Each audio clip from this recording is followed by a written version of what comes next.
Welcome to Eventful Endeavors, secrets to crafting the perfect celebration. If you're planning an event and looking for useful tips from industry experts, you're in the right place. So get ready to take some notes and we'll dive right in. This is Eventful Endeavors.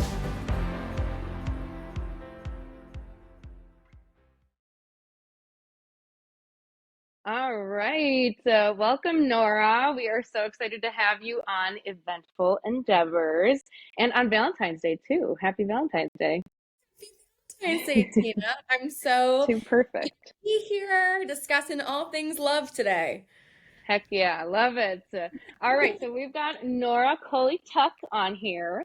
She is the owner of the award-winning planning firms Engage with Nora and Engaged and Co. out of Valley View, Ohio, right? Yep, exactly. Cleveland, Awesome. Ohio. Yeah. Perfect. Cool. Yeah, we got connected. I worked with one of your planners, Tori, Yes. and she ended up having a couple that hired Felix and Fingers, and Mhm. she was super awesome to work with, really communicative, Yeah. very knowledgeable. She was great. So I'm glad that she was able to connect us. Oh, yeah. Tori's a rock star. She assists me on all of my clients' events, and she also takes her own Nice. clients as well. So I'm Very very lucky cool. to have her. I'm glad you had a good experience there. Yeah, absolutely. How many people do you have working under you? So we have a pretty large team. So there's myself and my right-hand lady, Casey, who oversee Hmm. both the companies. We have 8 associate planners who all take their own clients, Wow. mostly coordination clients. And then we have 22 assistant planners Oh my who gosh. assist us on the wedding day and work with all of our clients on the actual production. Very cool. Well, you've got a little empire then, huh? Trying to. So everybody, Nora definitely knows what she's talking about.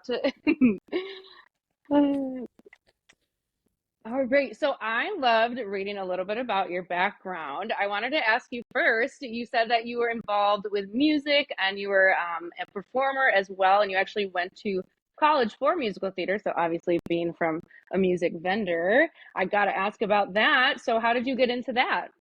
Yeah, I have the most crazy story about how I got into events. Like, it's a very non-traditional path, but I feel like it actually was so beneficial to making me into the planner that I am today.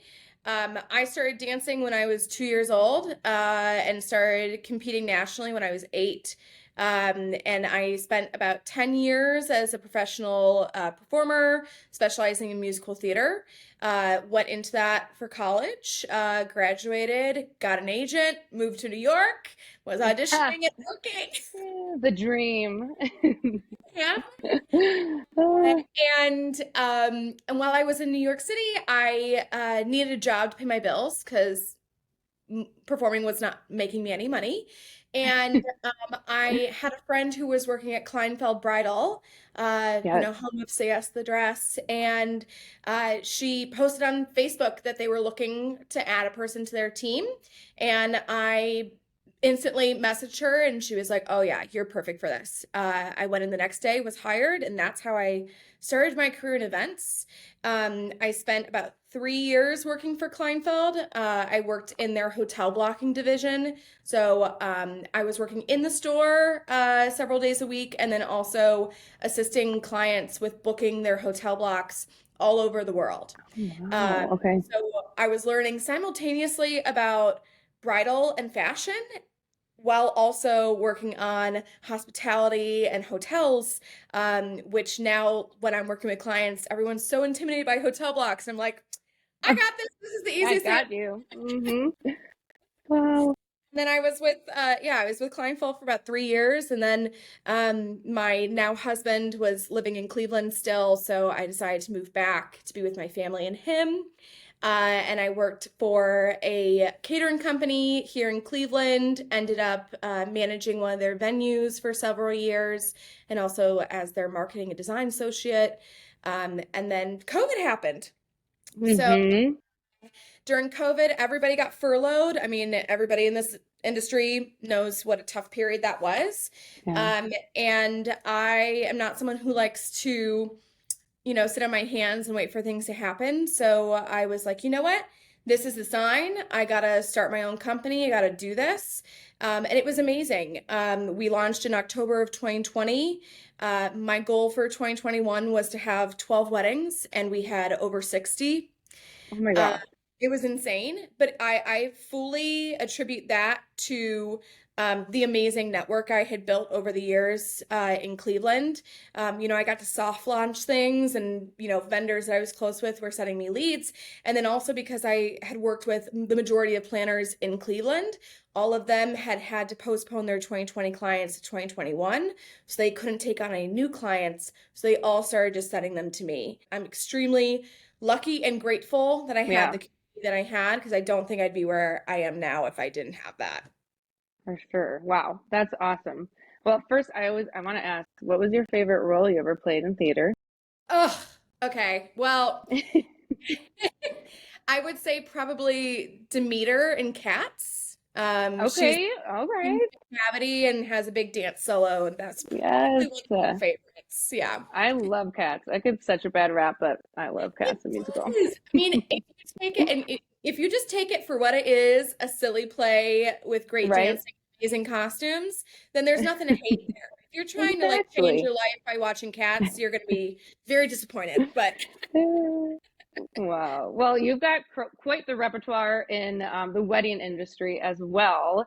A lot of background. That's awesome. I honestly didn't know that like Kleinfeld had kind of that planning side of things, I guess, because yeah, everybody obviously said, sees say yes to the dress.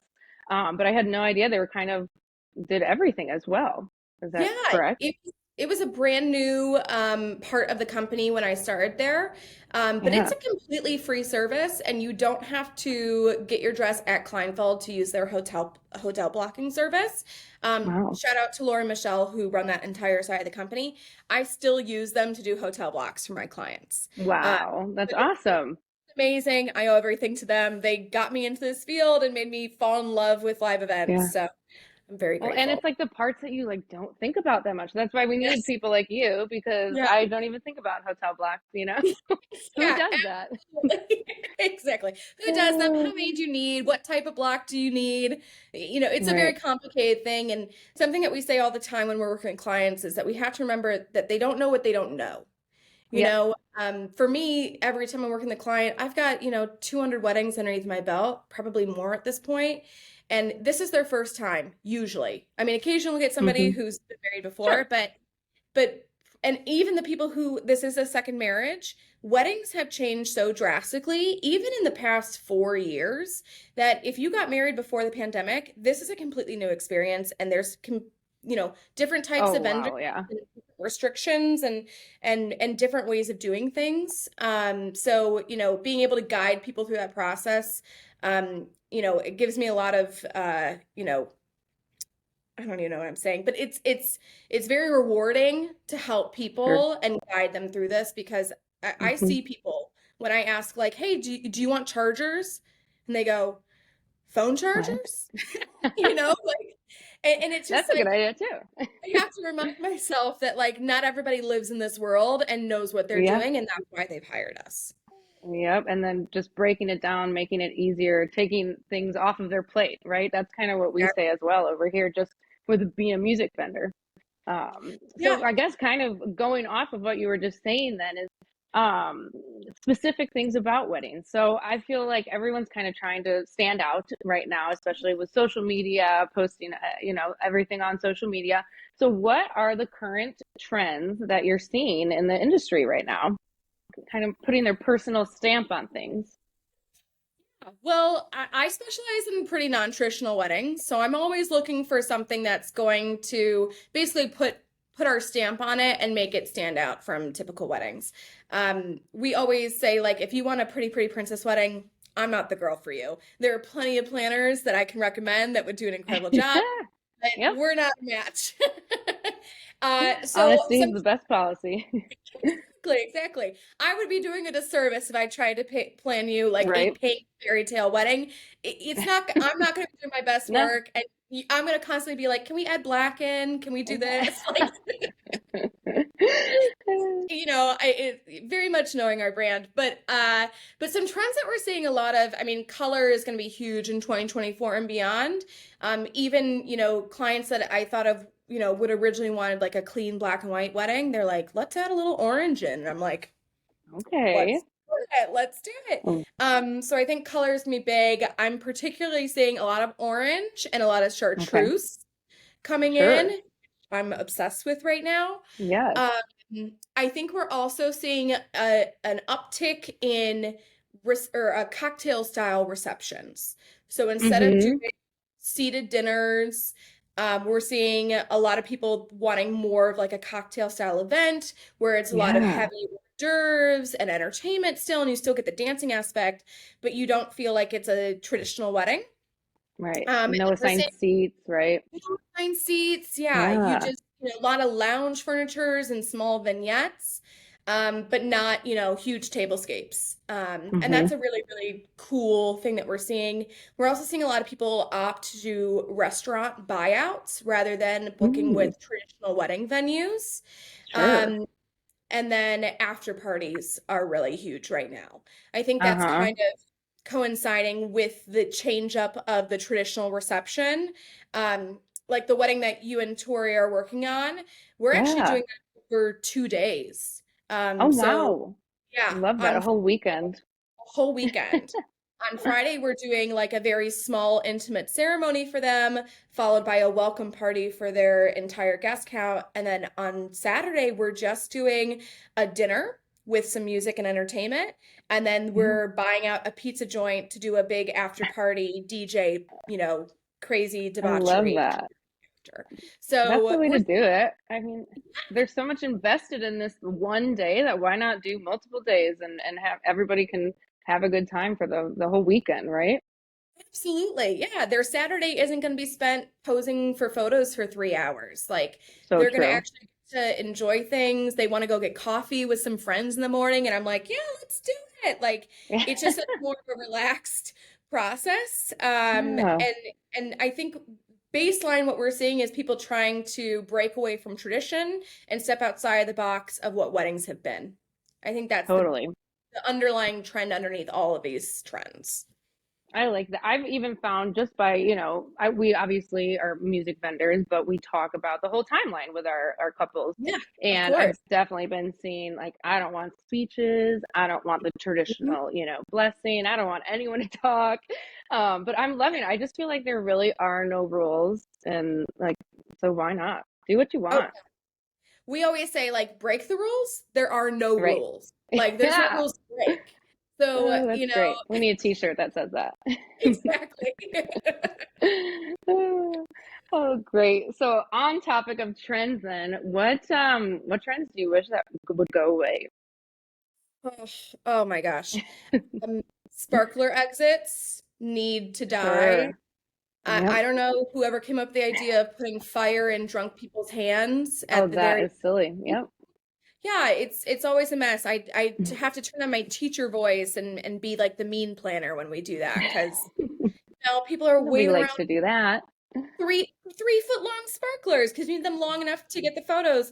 And then it's also, Right. most people can't afford to have their photographer on site until the very end of the evening. So you're not even Right. doing it for the photos, you're just doing it Mm, for fun. And it just seems a little always like a kind of a not clean way to end the evening. Like I think it's always sure. better to end on a high point on the dance floor and let Yeah. everybody gradually leave than force everybody outside, make them do something that they don't want to do, and then not have it Mm-hmm. be exciting and Like fun. herding cats, all right? Yeah, Everyone's just waiting there, like, yeah, it's the worst. kind of awkward. Anything else that you're hating, Oh gosh. I mean, liking? bouquet toss, gar toss, but I feel like those Right. have been trending out for a while. Um, I think we're seeing a lot of people go for more personal food choices that rather than traditional food choices. So you're Sure. like stepping away from filet and short rib and going more for like, Chilean sea bass or something that means something to them, or recreating meals that they've shared at restaurants. I Oh, think fun. we're moving away from traditional food. Yeah, I like that. That's good to know. Yeah. So I feel like this could also the garter toss or yeah, the garter and bouquet toss and everything could kind of fall under like cringeworthy for me at least. Yeah. Anything specific, obviously not naming names, but anything specific recently that has been like totally cringeworthy. Oh, well, usually speeches are pretty cringy. Yes. Um, every time somebody starts with a speech with, for those of you who don't know me, like that kills a piece of my soul every time. I'm like, there's this differently. Everybody knows you. Everyone's reading the program. Hi, I'm Nora. I'm the maid of honor. That's all I get to say. But yeah, that's pretty cringy. I had a speech actually this past summer where um, the speaker brought out katana What is and that? sword, like a Japanese sword, Oh no. and, That is a bad idea. kind of like threatened the groom with it, and then brought out Ah, a little sword for the couple's future child to have. It was a oh yes. very interesting Classy. way to start the evening, and it also took about 45 minutes, which was a nightmare. But yeah, usually Oh, speeches like that. And usually like what I find most cringy is people who try and take the attention away from the couple. So I definitely. don't care what you're doing, but if you're trying to be the star of the show on somebody else's wedding day, to me, that's so cringy. Yep. You know, you wouldn't think that you would have to say no weapons at the wedding, but I guess now you do. One would think. Oh my gosh. When you are planning with couples, what do you feel like the biggest source of drama with wedding planning is, and how do you help couples with that? 9 times out of 10, it's family, unfortunately. Um, we actually considered making a policy that we wouldn't work directly with parents. We would only work directly with Mm-hmm. the couple. Obviously, there's exceptions to every rule, but we find that there's a conflict between parents and children in the wedding planning process because of what parents think they know. Yep. With the age group that we're working with, most of these parents got married in the 80s or early I was 90s. just about to say, yep, from the 80s. You booked a hall, you picked Mm-hmm. you picked your items for the buffet, you went and saw a band and you picked them and you brought a photographer. And that's really the extent of the choices you made as a couple in the 80s or early 90s. Now, I saw a figure somewhere that the average couple makes 3,000 decisions planning their wedding. Yeah. Wow. Oh my gosh. It was another planner I was talking to, and they had run a statistic, and yeah, 3,000 decisions. Wow. And it's also just like a much bigger production than it used to be. This is, we're talking about high design, extremely curated events, Right. custom work. Documentation has such a bigger factor today. It's not just your memories, it's also like what you share with people. Yep. It's the only thing you have left after the wedding. So not only are parents really like freaking out over budgetary concerns, which I understand.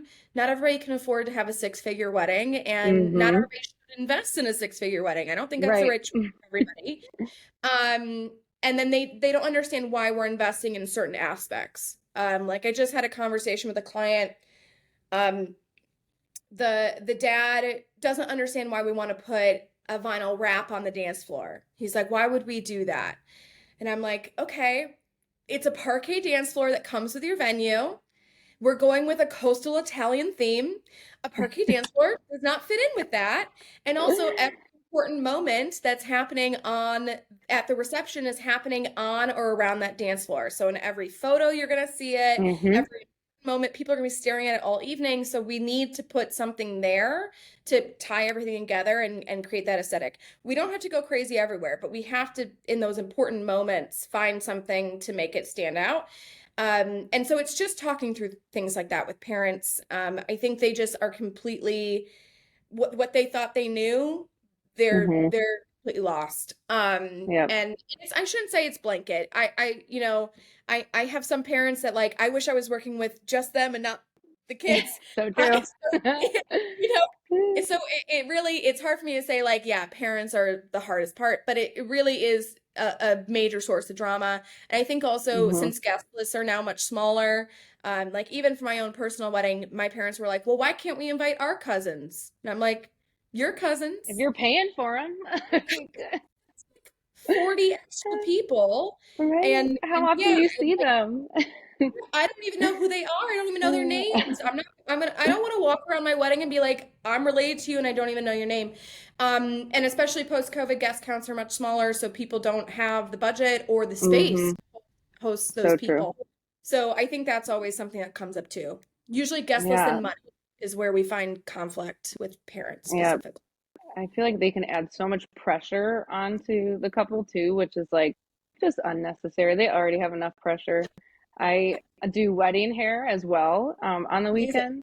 And yeah, it's rarely, they always are like, people ask, they're like, what's your worst bridezilla? I'm like, honestly, I don't really Not have bridezilla. It's either the mom or the aunt, to be honest. yeah. So Yeah. I know it's a bummer sometimes, but yeah, I feel like they are kind of stuck in their ways and they're not open-minded to these new Like, ideas. yeah. Yeah, And for every one of those like difficult parents, there's parents that I'm like, oh, I wish I could copy paste you. 100%. Like Totally. last night I had a tasting with a couple and I literally sat there and I was just like, I can't believe how much I love these parents. At one point Oh, they said, like I was asking about decisions, like about speeches and things like that. And the mom said, I do not have a preference on anything. Whatever bride and groom want, they will get. This is their day. I don't want this to oh, be about me at all. And I was like, yes, thank that's the you. exact personality that you should have. Yep, that's fantastic. Love that. Yeah. Well, great. That's good to know as well. So any advice then you can offer somebody just starting to plan their wedding? hmm so I think it's important to have a family meeting. Honestly, you, your fiance, both sets of parents, or whatever relatives or Mm-hmm. close people that you are going to rely on during this process. I think before you reach out to vendors or venues or start booking anything, you need to sit down and kind of flesh out like what everyone feels comfortable with. Yep. Because what I find is that conflicts arise because these things haven't been discussed. And so I'm on a Mm-hmm. call with people and I'm like, how many guests do we have? And they're like, oh, we have 100. And then mom's like, no, no, no, we have 200. And so it's like, okay, this isn't the time to be discussing that. I need to Right. know what it's going to be. Yeah. So I suggest having everybody over, have a bottle of wine, have some dinner together, Why not? Yep. talk about contributions, talk about guest Yep. lists, talk about overall vision, talk about tradition, and and Mm-hmm. and kind of get a feel for what everyone's expectations for the day are. Because if you Totally. start without that, it's gonna cause a lot of problems down the road.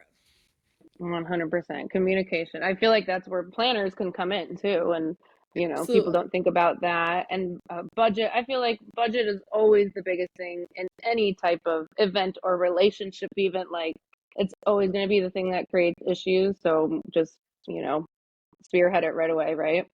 Absolutely. Right. And things change, they always change, but everybody needs to go into the process with the same mindset. Mm-hmm. Totally agree. So I guess in the same nature then, what are the best areas to invest in while you're planning? So I typically say documentation first. So the photo and video or content Okay. creation, we're seeing a huge uptick in that as well. Yep. But that's where I like to invest a decent amount because, like I said, that's all you have left after the wedding day. So we could Right. plan a gorgeous wedding, but if we don't have a great photographer to capture it, then what was all that worth? Yeah. Um, and then after that, I typically say entertainment, just because Hmm. um, your guests will remember that. That's what we always say too. Not going to remember the flowers or the Like chicken. centerpieces, but you will Nope. remember if the band was horrible, Yep. or if the DJ was incredible. You'll remember that because it's more about the environment that you're creating rather than the specific pieces. So entertainment is a part of the atmosphere. They are usually handling your lighting, your sound, and a decent amount of visuals too, especially if you're working Sure. with like a company like Felix and Fingers where you're using shells and you have a stage and it's Yeah. a focal point in the reception. And then after entertainment, I usually say design decor. Just Okay. because, again, we're working on creating an atmosphere and an environment. A lot of people, like when I ask like their top three areas that they care about, they always mention food and beverage. And Hmm. while I think that's important, and especially as like a former caterer, I know the importance of really good food at a Yes. wedding, but I tend to find that it's forgettable to people sometimes. Yeah. So people will only remember if the food is outstanding or if the food is really bad. Yep. As long as it stays in that like middle range of like it's a good meal, like everybody's happy, the food was prepared nicely, it was filling, it came hot, all that, people Yeah. won't hear or care. It's usually just one end of the spectrum. So I usually Hmm. say, save on catering where you can, and invest in those other three areas. Yep. As long as people, yeah, get some food on their stomachs before they start drinking, that's all they care about. Exactly. I Exactly. totally agree. Totally agree. Now, so discussing vendors still, these couples, I talk to people that are getting so many quotes, talking to so many different types of vendors, getting all these quotes. What is your advice when they're making their final decisions and picking their vendors? Absolutely. So I think it all comes down to research first. I think a lot of people rely on social media to find a decent amount of their vendors. And while that's good, we also have to remember that specifically Instagram is a highlight reel. Vendors are putting out their absolute best work on their channels. If you're scrolling through and like 90% of the work that you see on their socials doesn't align with your vision, they're not the right vendor for you Yeah, at all. Even plain if and they're, simple. yeah, it's simple, right? So I always say, like, start with that research first. Find people who you align with aesthetically and align with your vision for the day. And then once you have that list, I typically only recommend getting quotes from three vendors because Okay, there's really not huge differences in pricing between certain right. vendors, especially if you're looking for a specific style. You're going to find just a handful of people that align with you. So reach out to your top three. Now, if people aren't available or they come in crazy over budget, then you can start reaching out to the few other people on your list. But I Yeah. usually only suggest meeting with three photographers, meeting with three bands, getting three floral quotes, just because that's enough that you can kind of see a range and you can kind of see Mm-hmm. what general pricing looks like across the board. But it's not so much that you're trying to compare apples and oranges. Right. Um, and then honestly, a lot of the times when we get quotes, they're pretty similar to each other. So we end up making our decision based on the client relation with that vendor. Sure. Are they responding to emails timely? Are they Right. bringing ideas to the table that align with your vision? Are they a personality match? I mean, specifically for documentation and entertainment, personality match is important. Mm-hmm. Photo and video are going to be around you all day. And if you find your photographer annoying, you're going to have a Oh, bad day. right. And you're gonna see it in the pictures, I'm sure too. Pictures. Right. Then same thing with entertainment. Like if you don't like that somebody's like super high energy and that's gonna like feels cheesy and chuggy to you, then we need to make sure that we're pulling somebody who's a little bit more subtle or a little bit Yeah. more sophisticated. So yeah, I usually end up hiring based on personality, Yeah. And you're professional. working with these people sometimes for like 9 months to a year, if not more. And Absolutely. yeah, I completely agree. What a concept. You'd think it would it's more difficult than that, but it's really not. It's really That's not. great advice. And the That's money changes too. Keep in mind, like when you get a florist quote, you might not know exactly how many tables you're going to have yet. So that yeah. floral quote that came in $5,000 over another florist may end up being less overall once you Yeah. finalize your design and your counts. So always something to So consider. much to think about. That's why we need people like you. Oh Absolutely. man, seriously, so important. Now, I've actually been finding lately, I haven't heard this until recently, that a lot of venues are requiring planners. Have you found that a lot? That's Yeah. awesome. Cleveland is slow to it. We really see it like high production venues. So the Cleveland Museum of Art is a Mm-hmm. gorgeous venue here. It's the most luxury venue in Cleveland. Okay. They do require that you have a planner with you throughout the process, and of course through coordination and on the wedding day. And we're seeing a lot more venues at least requiring coordination. Because I think there's a big misconception between what a venue coordinator does and what an event So coordinator true. does. Yes. So some of those venues, to make that clear, are saying, yeah, you need at least a coordinator to book. Yeah. So, Now, can you I go into a little, oh, go ahead, sorry. oh no, go ahead, Tina. I was just going to say, can you go into a little more detail then kind of that difference between the venue coordinator and then especially what you at your company do as well? Absolutely. So the clearest difference between a venue coordinator and an event coordinator is that the venue coordinator works for the venue and the event coordinator works for you.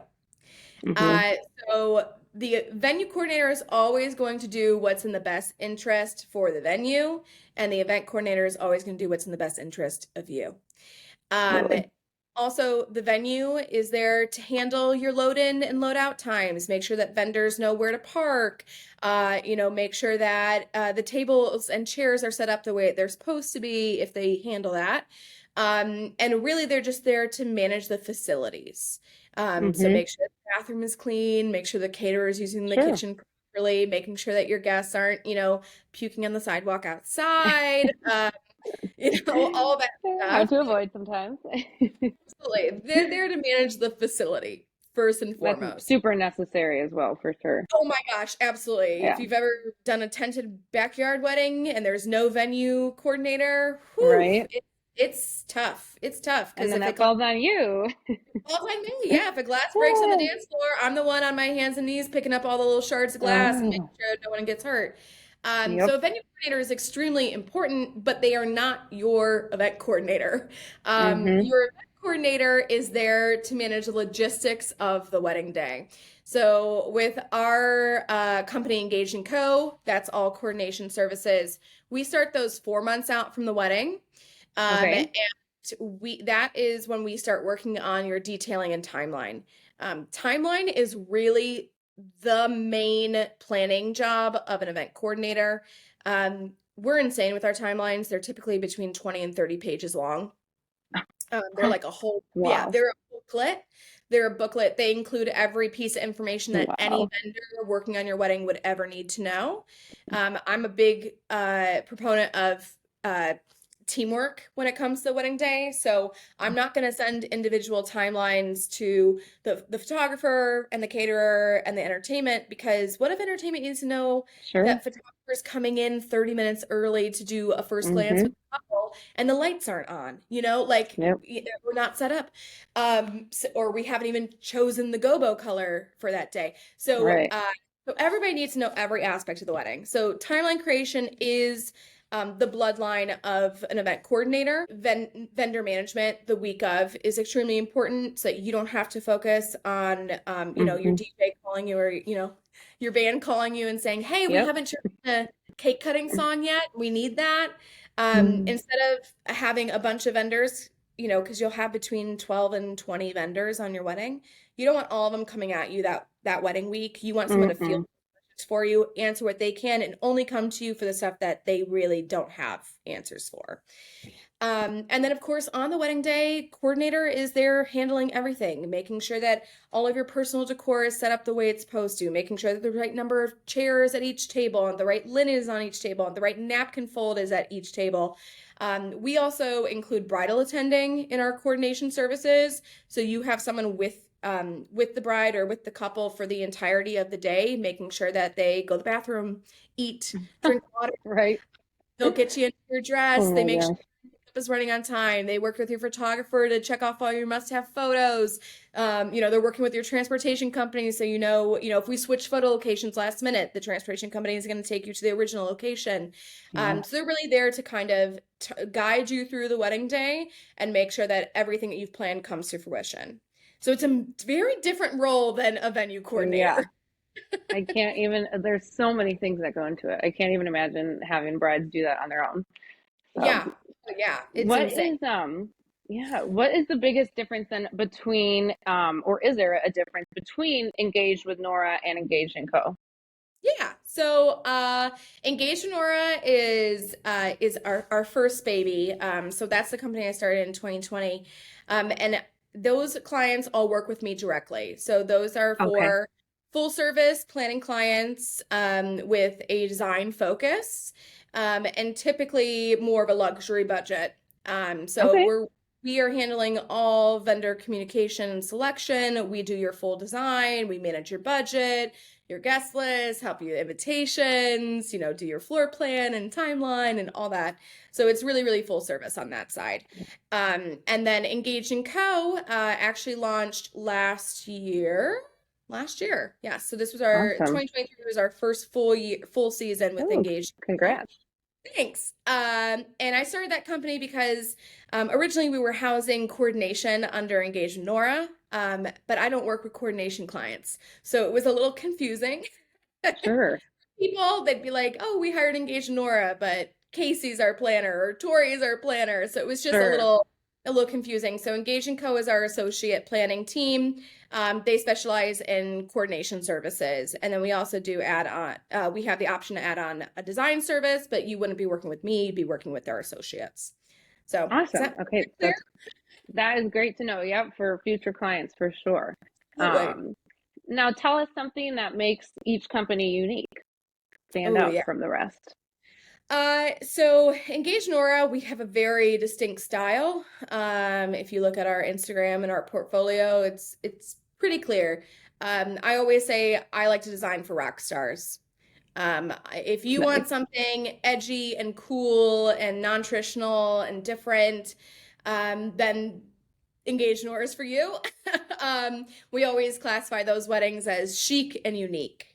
Mm-hmm. So very much a very specific type of wedding that we do on that side. And then Engage & Co. I think what makes us different from other coordinators and planners on that side is our attention to detail and our documentation style. Like I said, Mm-hmm. our timelines are extremely long and detailed. I'm a believer, and if it's not written down, it doesn't exist, and no one's going to remember it. Yes. Yep. So I think our detail when we work with our clients is unmatched. Yep. And I think so, the fact that we start working 4 months out is different than other companies. A lot of Mm-hmm. times people or you see coordinators billed as day of coordinators. That doesn't exist. That's not a real Right. service that anybody You're not going to offers. know anything. You're not going to know anything. What is somebody who shows up on your wedding day and hasn't met with you and hasn't been involved in Right. the planning They're just process? a guest. For you. They're going to put out your card box and then some signage, but they're Right. not going to And get manage a the free event. meal. Yeah, yeah. Like you might as well have, a friend come and do that for you. Right. Uh, so yeah, we're very involved with our coordination clients more so than just that month of or day of. Definitely seems like it. That's great. Now, how far do you travel? Are you just in the Cleveland area or just in Ohio, or how far are you willing to go? Anywhere. We'll go anywhere. 'Cause I'm I in will Illinois. anytime. Yeah, I think that's definitely something that we're pushing for more as we go into 2024 and Good. 2025. I mean, we've done weddings in Pennsylvania and Indiana. We do some down in Cincinnati, which doesn't seem that far, but is 4 hours away, so it might as well be in a different state. And then in 2025, we are doing a wedding in Greece, which is very exciting. So we're starting that international travel and destination wedding side. Nice. But we'll go anywhere as long as you'll have us. Awesome. Very cool. Love Absolutely. that. Now, do you have just for any like future clients, do you have levels of packages for each company or yeah, Yeah, you can go absolutely. into as much detail as you'd like or whatever. Sure. I'll keep it simple because it can get Yeah. complicated. But Coordination is pretty cut and dry. We have our, baseline coordination package under Engaged & Co. And like I said, you have the option to add on a mood board creation package, which helps you with the design. But that's really there to just kind of set you up. So we usually do that at the beginning of the process. So you have kind of, a roadmap for the rest of the planning process. And you can look back and say, does this fit in with our vision? Something for you to refer to. You're securing vendors and getting quotes. And then on Engaged with Nora, I offer 2 levels of service. There's full planning, which of course is, everything and the kitchen sink. And then partial planning, which I like to kind of refer to as like our consult and coordinate package. So we still help with the design at the beginning and the coordination at the end. But in the middle, our clients still remain the main point of contact with the vendors. And they do work with Tori instead of myself on a partial level. Cool. Yeah, pretty simple. Good to know. All right, great. Anything else that we should know about you or your companies? Nothing. Well, actually, I guess we do have a 3rd company. So yeah, just keep adding them. We just acquired it. It was started by my husband at the same time as Engaged Nora, but we're combining them because it just makes sense. But he runs a company called Mise Studios, which is a production company. So that is all custom built rentals and signage. So when we're working with clients, we often are fabricating custom builds. And so Mise Studios provides that for us. That's awesome. One-stop shop, I'll tell you. Yep. That's awesome. Absolutely. Well, great. Which is good. Yes. Now, how can people find you? What's the best way to reach out? Yeah. Well, make sure you follow us on Instagram. Our handles are at Engaged with Nora and at Engaged & Co. We also have an Engaged Nora TikTok, which is pretty fun.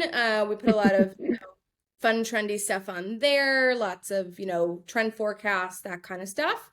And then the easiest way to reach out to us is via our websites. So engagednora.com and engagedandco.com. There's inquiry forms on both sites. So you just fill those out and we get back within 24 hours, usually like 2 hours, but within 24 hours.